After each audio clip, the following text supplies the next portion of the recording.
Mwaka wa 2005 huu Mwarabu alileta hapa, Sefu Said Mohamed alileta hapa as caretaker. Manake hii shamba ilikuwa inataka kugrabiwa. Akanambia nimtunzie hii shamba, wanataka kuiuza. Wakiuza hana cha kunilipa, atanikatia ekari 3.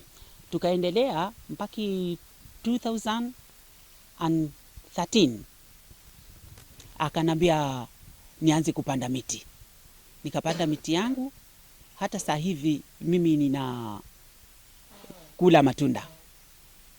Lakini la kushangaza, hii last year akaanza kuniletea barua ya kutoka kwa wakili, anataka mimi hapa niondoke. Yale mafikiano ya mimi na yeye, anasema mimi sikukuahidi. Na mimi alikuja akaniahidi, hata kuna mama wa kijiji, yeye anajua vizuri sana. Kwa hivyo akanipeleka kotini, nikaenda kule kotini, nikamshinda. Mimi nami nikashitaki kutaka haki yangu. Akaambiwa anilipe 4,800,000. Lakini shida hataki. Juzi akaja anataka kulima katika hizi ekari 3 ambazo niko na aliniahidi. Nilipomwambia hata lima, yeye akawaambia wale watu watinga wanipige.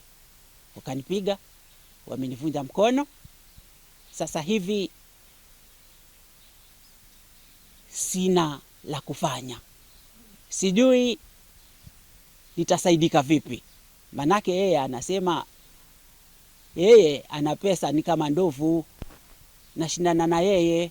Hizi mimi wakati nikimtunzia hii shamba, nilikuja nikapigwa na popo